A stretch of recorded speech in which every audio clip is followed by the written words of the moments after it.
Operation के निशान या ऑपरेशन के स्कार को आप कैसे कम कर सकते हैं।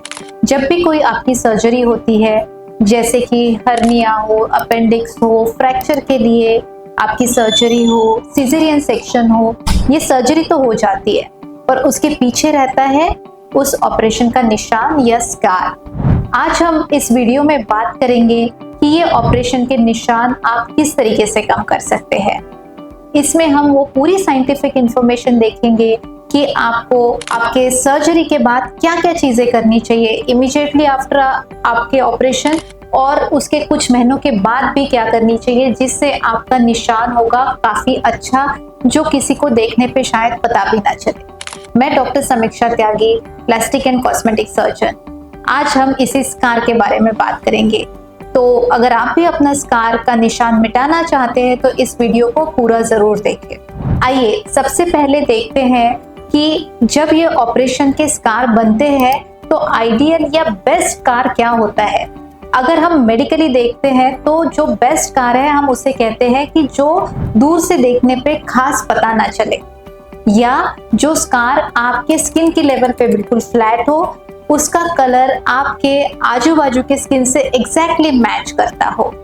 तो ये ऐसा फ्लैट निशान जो कि एग्जैक्टली आपके स्किन कलर का हो और दूर से देखने पे खास पता भी ना चलता हो, ये होता है आइडियल स्कार। तो जब भी हम स्कार का इलाज करते हैं तो हमारी कोशिश ये होती है कि काफी हद तक ये आपका जो सर्जरी से बना हुआ निशान है वो इस तरीके से बन जाए। तो आगे अभी हम देखेंगे कि आप क्या क्या चीजें कर सकते हैं जिससे आपका निशान बन सकता है एकदम बेहतरीन। सबसे पहले जानते हैं कि जब आपकी सर्जरी हो रही है तो क्या क्या ऐसी चीजें हैं जो आपके निशान के बनने में अफेक्ट कर सकती है। 3 चीजों का ध्यान रखना आपको बहुत जरूरी है। इसमें सबसे पहली है स्टेरॉइड्स। स्टेरॉइड्स क्यों इम्पोर्टेंट है? क्योंकि स्टेरॉइड्स जो लोग किसी ट्रीटमेंट के लिए ले रहे हैं या जिमिंग के बाद ले रहे हैं या किसी भी बॉडी की रिक्वायरमेंट के लिए स्टेरॉइड ट्रीटमेंट पे है, उनमें जो स्कार बनता है उसकी क्वालिटी स्टेरॉइड की वजह से हैम्पर होती है। तो अगर आप स्टेरॉइड ले रहे हैं तो जब आपकी सर्जरी हो रही है आपके डॉक्टर को जरूर इन्फॉर्म करें। दूसरी चीज, शुगर कंट्रोल। हाँ, अगर आप डायबिटिक है या आपकी ब्लड शुगर काफी हाई है तो ऑपरेशन के टाइम पे और ऑपरेशन के बाद भी आपका शुगर कंट्रोल अच्छा हो, ये बहुत ही ज्यादा जरूरी चीज है। क्योंकि शुगर कंट्रोल अच्छा रहेगा तो इन्फेक्शन के चांसेस कम रहेंगे, वुंड हीलिंग अच्छी रहेगी और अल्टीमेटली जो आपका निशान या स्कार बनेगा वो भी काफी अच्छा रहेगा। तीसरी चीज जो आपके स्कार के क्वालिटी को अफेक्ट करती है वो है स्मोकिंग। अक्सर हमने ये देखा है सर्जरी में कि जो लोग स्मोकर्स होते हैं उनके जो स्कार हीलिंग होती है वो कॉम्प्रोमाइज्ड होती है और उनके स्कार्स बहुत अच्छे नहीं होते हैं। तो मेडिकली ये एडवाइसेबल है कि अगर आपकी कोई प्लान सर्जरी है तो आप उसके 1 महीना पहले और उसके 1 से 2 महीने बाद तक अपनी स्मोकिंग को या टोबैको को किसी भी फॉर्म में रोक दे। तो ये 3 चीजें थी जो हमने देखी। सबसे पहली स्टेरॉइड्स, शुगर कंट्रोल या डायबिटीज का कंट्रोल, और तीसरी स्मोकिंग। अगर ये तीनों चीजें जब आपका ऑपरेशन हो रहा है किसी भी तरीके से आपसे रिलेटेड है तो इसको आपके डॉक्टर को इन्फॉर्म करना ना भूलें। अब देखते हैं कि आज आपका ऑपरेशन हो जाता है तो उसका जो निशान है उसको बेहतर करने के लिए आप क्या क्या कर सकते हैं। ऑपरेशन होने के बाद की जो फेज है उसको हमने 2 पार्ट में कवर किया है। उसका जो पहला पार्ट है वो आपको बताएगा कि ऑपरेशन के बाद पहले 3 हफ्ते में आपको क्या क्या चीजें करनी चाहिए जिसके आपका ऑपरेशन का स्कार काफी बेहतर होगा। और जो दूसरी फेज हम देखेंगे वो है 3 हफ्ते से लेकर 1 साल या उसके बाद तक, जिसमें हम बताएंगे कि आपका घाव भरने के बाद ऐसी क्या चीजें हैं जो आपको फायदा देगी। चलिए देखते हैं फर्स्ट पार्ट। तो जब भी आपका कोई ऑपरेशन होता है तो मेडिकली ये जो ऑपरेशन होता है उसके बाद जो आपके घाव की हीलिंग है या वुंड की हीलिंग है वो 3 स्टेजेस में डिवाइड होती है। जो पहली स्टेज है वो है इन्फ्लेमेटरी स्टेज। इस फेज में आपकी बॉडी में जो भी चेंजेस होते हैं या जो घाव है वो भरने की कोशिश करता है, वहां पे ब्लड जो है उसकी क्लॉटिंग हो जाती है और वुंड हीलिंग स्टार्ट होती है।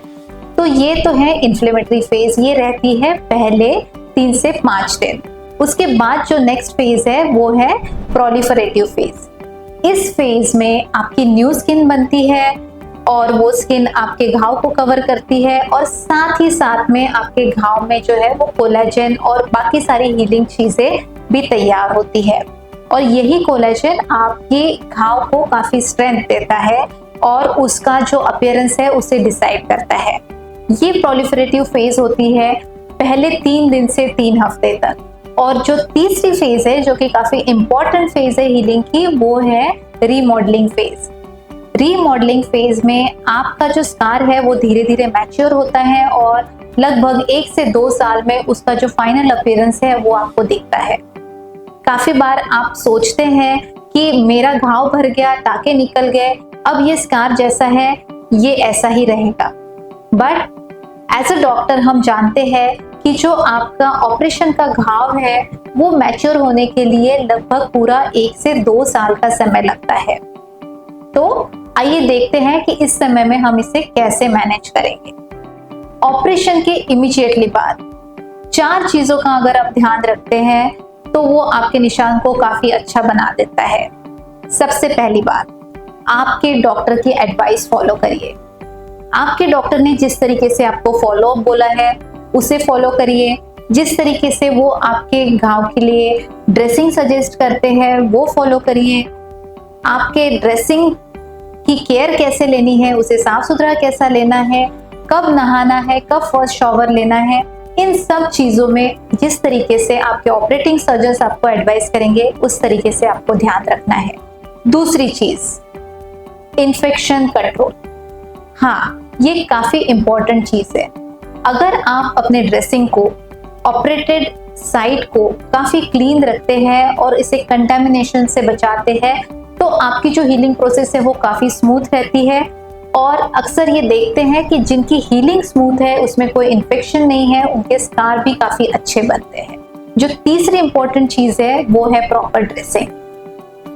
आपके ऑपरेशन साइट की ड्रेसिंग उसी तरीके से होनी चाहिए जिस तरीके से आपके सर्जन ने एडवाइस किया है। किस तरीके एंटीबायोटिक से होनी चाहिए, स्टेराइल एनवायरनमेंट में होनी चाहिए। जो पर्सन ड्रेसिंग कर रहे हैं उन्हें स्टेरिलिटी और हाइजीन का ध्यान होना चाहिए।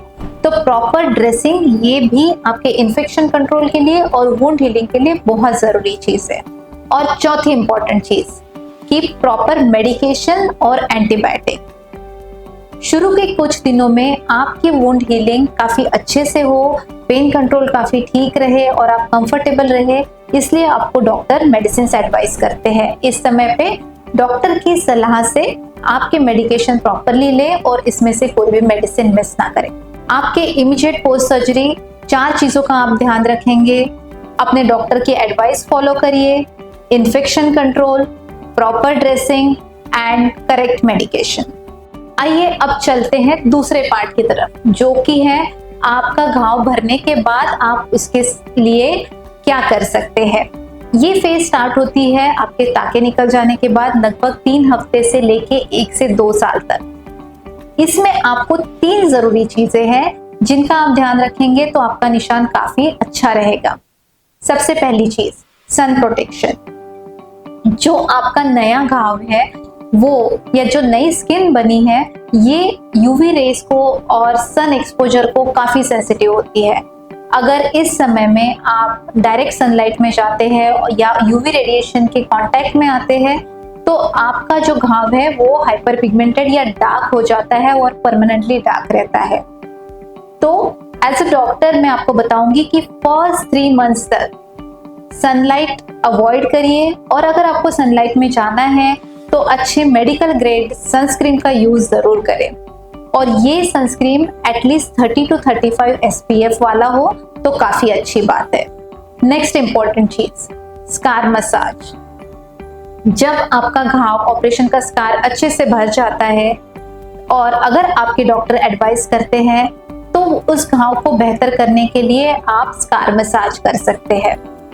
जो स्कार मसाज है वो आपको लगभग 3 हफ्ते से लेके 1 साल तक आप कर सकते हैं और इसे रोज करना होता है और लगभग 5 मिनट के लिए अगर आप इसे रोज रात को सोते वक्त करें तो ये काफी अच्छी बात है।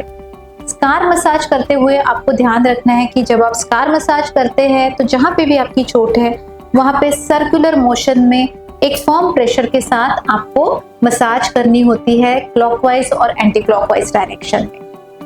ये स्कार मसाज आपके स्कार को सॉफ्ट बनाती है, उसके मैचुरेशन में हेल्प करती है और उसके टेक्सचर और अपीयरेंस दोनों को ही इम्प्रूव करती है। तीसरी चीज जो आप अपने स्कार के लिए कर सकते हैं वो है silicone gel sheet. Silicone gel sheet ये काफी इफेक्टिव ट्रीटमेंट है और इसे काफी आसानी से किया जा सकता है। सिलिकॉन जेल शीट ये इस तरह की जेल शीट के फॉर्म में अवेलेबल होती है और इसे आपके वुंड के सरफेस, जो भी आपका ऑपरेशन साइट है, उसके ऊपर आप आसानी से इसे स्टिक कर सकते हैं। ये सिलिकॉन जेल आपकी ट्रीटमेंट के लिए लगभग आपके दिन के 23 घंटे लगाना जरूरी होता है। जैसे कि सिर्फ आप जब नहा रहे हो उस समय आप ये जेल शीट हटा सकते हैं। सिलिकॉन जेल शीट एक्चुअली कैसे काम करता है? ये सिलिकॉन जेल शीट आपके घाव में मॉइस्चर को रिटेन रखती है और आपके स्कार को मैच्योर करने में हेल्प करती है। इसकी वजह से जो आपके कोलेजन फाइबर्स हैं वो धीरे धीरे अलाइन होते हैं, आपके टिश्यूज के साथ मर्ज होते हैं। इससे आपका घाव जो है वो काफी सॉफ्ट हो जाता है और उसका कलर भी काफी नॉर्मल सा होने लगता है और ये एक काफी इफेक्टिव ट्रीटमेंट है। तो जैसे कि आपने देखा कि ऐसा नहीं है कि आज आपका घाव भर गया है उसके बाद आप अपने घाव के लिए कुछ नहीं कर सकते हैं। 3 चीजें जैसे कि सन प्रोटेक्शन, स्कार मसाज और सिलिकॉन जेल शीट, ये तीनों ही ट्रीटमेंट काफी इफेक्टिव होते हैं। ये सब चीजें हमने देखी कि आप अपने निशान को कैसे बेहतर कर सकते हैं। इसके बावजूद ये सब केयर करने के बाद भी कुछ लोगों में जो स्कार हैं वो कुछ उभरे हुए होते हैं, डार्क होते हैं या काफी लाइट कलर के होते हैं। जो उभरे हुए घाव होते हैं सतह से उन्हें हम हाइपरट्रोफिक स्कार्स कहते हैं। बहुत बार लोग देखते हैं कि ऑपरेशन के बाद कुछ दिनों में उनका घाव फूलने लग जाता है, तो ये काफी बार हाइपरट्रोफिक स्कारिंग होती है। इसी का एक जो ज्यादा एग्रेसिव वर्जन है उसे हम कहते हैं केलॉइड टेंडेंसी। घाव भरने के बाद कुछ लोगों में जो हीलिंग होती है वो काफी ज्यादा होती है या एक्सेसिव होती है, जिसकी वजह से केलॉइड्स बन जाते हैं। तो अगर किसी के ऑपरेशन के बाद जो निशान है वो सेटिस्फैक्टरी नहीं है, काफी प्रोमिनेंट है, हाइपरट्रोफिक है या केलॉइड है, इन सारी कंडीशन में इनका मेडिकली ट्रीटमेंट हो सकता है। इस कंडीशन में आपको आपके प्लास्टिक सर्जन से जरूर कंसल्ट करना चाहिए, जो कि आपको घाव को बेटर बनाने में या ऑपरेशन के स्कार को काफी हद तक कम करने में आपकी मदद कर सकते हैं।